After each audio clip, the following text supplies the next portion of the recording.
Welcome to the 1 Hour Guide by Anil Nathu. Got to be here.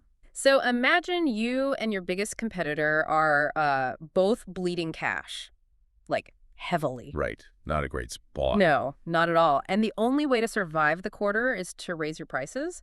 You both know it, the market knows it, but the second you raise your prices, they're just going to keep theirs low. Yeah, they'll undercut you Yeah, immediately. they steal your market share and put you out of business. So you both keep your prices low, and you both just continue to bleed out. You are effectively trapped in a mathematical paradox. And today we're going to show you how to break out of it. That paradox, it's the reality for countless executives and entrepreneurs.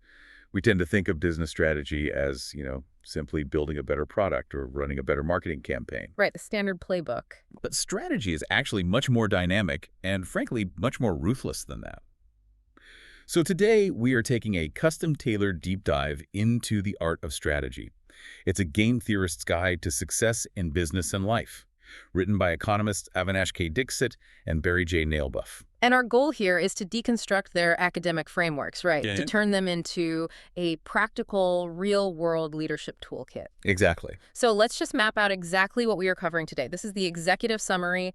We're going to break the mechanics of strategic decision-making into 3 distinct phases. Okay, lay it out. Phase 1 is all about the foundations. So backward reasoning and identifying the natural equilibrium of your market. Then phase 2 explores navigating choice, chance, and how to make strategic moves that actually force your competitors' hands. We'll love that. Yeah. And finally, phase 3 dives into the advanced tactics. We're talking information asymmetry, manipulating bargaining zones, and the really dangerous math of incentive design. It's quite the lineup. Yeah. And to really understand the weight of these concepts, it helps to know who is delivering them. Yeah. Oh, for sure. The credentials here are wild. Yeah, Avinash Dixit is an economist who trained at MIT, and he went on to teach at Harvard, Princeton, Oxford. His contributions to microeconomics are basically foundational. Right. And his co-author, Barry Nalebuff, brings this highly practical entrepreneurial perspective. He has degrees from MIT and Harvard Business School, and he's a professor at the Yale School of Management. He's actually renowned for his work on co-opetition. Co-opetition. I love that term. Yeah, it's that really complex intersection of cooperation and competition. Which honestly perfectly sets up the premise of their first big takeaway, which is that strategic thinking is ubiquitous. It's not just confined to a chessboard or like a military battlefield. Not at all. The authors jump from the troop movements of George Washington and the Revolutionary War right into the cutthroat corporate rivalry between Coke and Pepsi. Yeah, the venue changes, but the underlying mathematical logic of human behavior, it just remains the same. Right. And the foundational tool they introduced to decode that logic is called backward induction, or backward reasoning. Right, because most leaders approach a problem by looking at their current position and asking, well, what should my next move be? Which seems logical. It does, but backward induction requires you to do the exact opposite. You basically have to start at the end of the game and work backward to the present. Okay, so I want to move past the basic analogy here, like solving a maze by starting at the exit and tracing it back. How do we actually calculate this in a real business environment? Right. Like, if I'm launching a product, how do I practically reverse engineer the market? Okay, so you construct a decision tree. Yeah. And you prune it from the end state. Prune it. Yeah. Let's say you are deciding whether to enter a new regional market. You don't just assess your own costs. You assume you enter, and then you ask, well, what is the incumbent competitor's best possible response? Okay. Do they start a price war? Or do they just cede the territory to you? Yeah. You look at their financial constraints and determine their most rational end-stage reaction. So you're projecting their best move. Exactly. And once you isolate their forced response, you work backward one step. So, given that they will inevitably start a price war, what is your best move right before that? So you keep working backward until you reach today. You aren't guessing their reaction right. You are mathematically predicting it based on their incentives. Okay, that makes total sense if we are playing a sequential game. Like chess, where I make a move, you make a move, and we have time to react. Sure. But in my industry, moves are often simultaneous. I am launching my campaign the exact same week my competitor is launching theirs. We don't have perfect visibility. Right, you're blind. Yeah. So how do we map the board when we basically can't see the other pieces? Well, that is where the theory gets much more complex, and it brings us to, arguably, the most famous concept in game theory, which is the prisoner's dilemma. Oh. It is the ultimate mathematical model of simultaneous choice. Mm. So two suspects are arrested and placed in separate interrogation rooms. The police offer each a deal. They say, betray your partner and you go free. Well, they get a harsh sentence. Right. But if you both stay silent, you both get a light sentence. The catch being, of course, if they both betray each other, they both get the maximum sentence. Exactly. And the math essentially dictates that they will almost always betray each other. Yes, it does. Because if I think you are going to stay silent, my best move is to betray you so I go free. Right, you get off scot-free. But if I think you are going to betray me, my best move is still to betray you so I don't get stuck with the absolute worst possible outcome. Exactly, the mechanism at play. No matter what the other person does, betrayal yields a better individual result. I mean, this is why cartels fail, and it's why price wars happen. Yep. It is mutually beneficial for two companies to keep prices high. But the temptation for one company to secretly slash prices, to steal the whole market, it's massive. It's too tempting. And because they make their decisions simultaneously and without trust, they both slash prices, and they both destroy their own margins. Which brings us right into the concept of the Nash equilibrium. We hear this term thrown around in business school all the time, but let's break down the actual physics of it. Okay, think of the market as a physical valley, right? No matter where you drop a builder on the surrounding hills, gravity will eventually force it to roll down and settle at the absolute lowest point in that valley. It's not going to just stay on the slope. Right, it can't. The Nash equilibrium is that lowest point. It is the natural settling point where every player is making their best possible decision given the decisions of everyone else. Okay, so in the price war scenario, both companies bleeding cash at rock bottom prices. That is the equilibrium. Exactly. Neither company can independently raise their price without losing all their customers. They are just stuck at the bottom of the valley. Wow. And, if you know where the boulder is going to settle, you can start proactively changing the shape of the valley. And turning those abstract academic frameworks into actionable leverage is exactly why you tune in to the 1-Hour Guide by Enel Natu. Spot on. But changing the shape of the valley requires making pretty aggressive strategic moves, which brings us to phase 2. Let's talk about the sequence of moves and market risk. Yeah, because in the real world, you are dealing with probabilities and expected values. I mean, every choice involves weighing the risk against the potential reward. Like picking stocks. Exactly like picking stocks based on risk-return profiles. But beyond just calculating risk, you have to determine the order of operations. The authors explore the profound tension between the first mover advantage and the responder advantage. Oh, this is the classic debate. Yeah. Like, do I release my flagship software first to establish market dominance, or do I let my competitor release theirs so I can analyze its flaws and, release a superior version? Right, because the first mover dictates the terms of the game. But the second mover has a massive informational advantage. Okay, but let me challenge the first mover concept for a second. If I use backward induction and I assume my competitor is purely rational, aren't I basically setting myself up for a huge blind spot? How do you mean? Well, I've seen competitors act completely irrationally out of, ego or spite or sheer panic. If I make a bold first move, like publicly announcing I will match any competitor's price, how do I ensure that threat actually alters their behavior rather than just inviting some irrational attack? That is such a good point, and it's the core vulnerability of any strategic move. It's actually the entire focus of Chapter 7.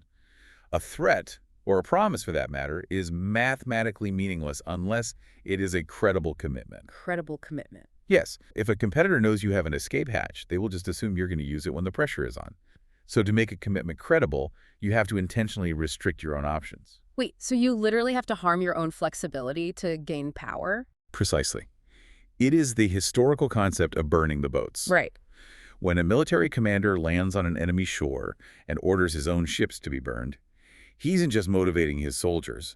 He is sending a mathematical signal to the enemy. He is removing his own option to retreat. Exactly. The enemy now knows that a battle of attrition will not work because the invading army physically cannot leave. They have to fight to the death. Okay, so in a business context, if you want a price-matching threat to be credible, you don't just put it in a PR statement. No, PR is cheap. You write a contract with a massive third-party distributor guaranteeing that if your price isn't the lowest, you will pay a $10 million penalty. Oh, wow. You create a mechanism that makes backing down catastrophic for you. You do, and it has to be public. That is incredibly counterintuitive. By intentionally tying my own hands, I limit my rational options, which forces my competitor to change their math. Yeah. But to accurately calculate these moves, I need reliable data on my competitor, which is, let's be honest, rarely available. Almost never. Right. And this moves us perfectly into phase 3, information asymmetry and bargaining. Yeah, information is the currency of game theory, and it is never distributed equally. The authors introduce these concepts of moral hazard and adverse selection. Okay, let's explain the mechanism of adverse selection because it dictates so much of the economy. The book uses the used car market, right? The market for lemons. Yes, the classic example. Tell us how bad products literally drive good products out of existence. Okay, so imagine a market with two types of used cars. You have pristine cars worth $10,000, and you have lemons worth $2,000. Okay. Now, the sellers know the true condition of the cars, but the buyers do not. Because a buyer can't guarantee they are getting a pristine car, they aren't willing to risk the full $10,000. Right, because they might get a lemon. Exactly. Yeah. So they will only offer the average value of the market, let's say $6,000. Makes sense from the buyer's perspective. It does. But the seller of a pristine car will never accept $6,000 for a $10,000 asset. Right. No, they'd be losing money. So they just pull their car off the market entirely. And now only the lemons are left. The buyer's lack of information causes the bad products to systematically force the good products out. That is terrifying for a legitimate business. So as a business leader with a genuinely superior product, how do I prove I'm not a lemon? If talk is cheap, how do I actually prove my quality to a skeptical market? You use signaling. And here's the key. A true signal must be costly to fake. Costly to fake? Like what? Take a comprehensive 10-year warranty.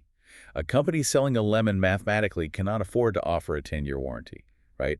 The repair costs would just bankrupt them. Oh, I see. Therefore, the warranty itself is a financial hostage. It is a costly signal that proves the underlying quality of the product. Right. We see this when executives intentionally tie their compensation entirely to a single product's long-term performance rather than just taking a flat base salary. It's a huge signal to the board and the market. Yeah. And understanding the hidden mechanics of those signals is a core focus here when you're digesting the 1-Hour Guide by Anil Nathu. It really is.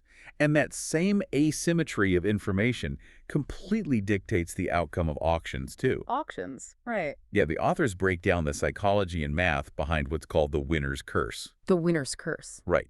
In any auction where the true value of an item is unknown, like bidding for the mineral rights to a piece of land, the person who wins the auction is, by definition, the person who overestimated the value the most. Wait, really? Think about it. If 10 experts analyze the land, the one who wins the bid is the one whose math was the most wildly optimistic. Which means the moment you win, you should immediately realize you probably overpaid. Yep, that's the curse. That is terrifying. It is. So to avoid that, the text talks about manipulating the flow of information during the bid. They use the example of eBay sniping. Oh, where you refuse to bid until the final, 3 seconds of the auction? Exactly. And you aren't just being dramatic when you do that. You are mathematically withholding your valuation data from the market. So your competitors don't have time to incorporate your knowledge into their own models and counterbid. Exactly. That is so smart. And that strategic withholding transitions perfectly into the mechanics of bargaining. Now, as executives, we are all pretty familiar with the concepts of beat TNA, your best alternative to a negotiated agreement, or your walkaway point, and ZUPO, the zone of possible agreement. The standard negotiation terms. You're right. But game theory looks at these not as static numbers, but as variables to be manipulated. Yes. And I don't need a textbook definition of a BTNA. What I want to know is how do I manipulate my competitor's perception of my walkaway point to artificially shrink their side of the negotiating table? Okay, so you don't just work to improve your own alternative, right? You systematically devalue theirs. Oh, dirty pool. Well, it's strategy. If you are negotiating a merger and you know their BATNA is to seek funding from a specific venture capital firm instead of merging with you, you don't just offer them a better price. What do? You subtly leak market data that makes their industry look highly volatile. Knowing that the VC firm will see it and lower their valuation, you literally alter the expected value of their walkaway option. Wow. And when their BATNA weakens, the zone of possible agreement shifts entirely in your favor. You've got it. That is brilliant. But, sometimes we aren't fighting an opponent. Sometimes we are trying to align with a partner without communicating. Right, the coordination problem. Exactly. The book highlights the stag hunt and the battle of the sexes. But let's look at the most relatable example they give, a traffic intersection. Oh, it is the perfect illustration of a coordination game. Right. Because you and the cross traffic, you aren't enemies. Right. You both share the exact same goal, which is to get through the intersection without a collision. Pretty straightforward. But if you both accelerate, you crash. Yeah. If you both brake, you just sit there forever staring at each other. You are entirely dependent on anticipating the other driver's choice. Which is why we need an external mechanism, like a traffic light or a universally accepted rule of right-of-way, just to break the symmetry and solve the coordination failure. Exactly. But what happens when we scale that coordination up to a societal level, like a boardroom vote or a political election? We tend to think of voting as the ultimate rational tool to determine a group's preference. We do, but the authors explain the Condorcet paradox. The Condorcet paradox. How does a group of completely rational leaders make a mathematically irrational decision? Okay, it is a phenomenal mathematical quirk. Walk me through it. Imagine a board of 3 executives, and they're voting on 3 corporate strategies. Strategy A, Strategy B, and Strategy C. Okay, A, B, and C. Right. Executive 1 prefers A over B and B over C. Got it. Executive 2 prefers B over C and C over A. Okay, following. And Executive 3 prefers C over A and A over B. Wait, okay. Now, let's hold head-to-head votes. If you pit A against B, A wins 2-1. Right, because Executive 1 and 3 prefer A over B? Exactly. Yeah. Now, if you pit B against C, B wins 2-1. Okay, so logically, if A beats B and B beats C, then A should be the absolute runaway favorite. Right. But if you pit A against C, C wins 2-1. Oh, wow. It creates an infinite loop. Yes. A beats B, B beats C, and C beats A. Exactly. The individual voters are perfectly rational, but the collective outcome is cyclical and totally irrational. Which exposes a terrifying reality for corporate governance. Whoever controls the agenda actually dictates the outcome. Absolutely. If I am the chairman and I want strategy C to win, I just dictate the order of the vote. I make the board vote on A versus B first. And A wins, right? Then I pit the winner, A, against my preferred choice, C, and suddenly C wins. Yep. You haven't changed a single person's mind. You just manipulated the structure of the game. That is mind-blowing. And deconstructing these hidden multi-party dynamics is a massive part of the toolkit championed in the 1-Hour Guide by Anil Nathu. It really is. And that level of structural manipulation brings us to our final phase. Phase 4. The power of incentives. Because once you map the market, dictate the agenda, and finalize your strategy, you still have to actually get your human workforce to execute it. The classic principal-agent problem. Yeah, it is the root of almost every major corporate collapse. Seriously. The principal, the CEO or the shareholders, they want long-term sustainable growth. But the agents, the managers, or the sales team, they just want to maximize their quarterly bonuses. Right. The text uses the 2008 financial crisis as the ultimate case study for this. They do. The banking executives tied trader compensation strictly to short-term profits without penalizing them for long-term tail risk. The agents basically did exactly what the math incentivized them to do. Exactly. They took massive, catastrophic risks, collected their massive bonuses, and left the principals holding the bag when the whole system imploded. It really forces you to look inward. Let me actually ask you, the listener, a direct question here. Are the compensation structures that you approved this quarter inadvertently paying your team to take risks that will sink your company in 5 years? That is the big question. Are you creating a moral hazard by protecting your agents from the consequences of their own actions? It is a critical audit every single leader must perform. But the authors show how incentive design can be used positively as well. They point to environmental cap-and-trade programs. Oh, interesting. How so? Well, instead of just outlawing pollution, which requires, massive enforcement costs, governments created a market for emissions. They gave companies financial incentives to innovate and reduce their emissions so they could sell their excess credits to competitors. Wow. They aligned the selfish mathematical desire for profit with the collective need for clean air. They engineered a better game. It all comes down to the architecture of the game. So let's distill all of this theory into Monday morning execution. Let's do it. We've extracted a 4-step practical framework based directly on the key takeaways from Dixit and Nalebuff. Okay, step 1. Map the maze using backward induction.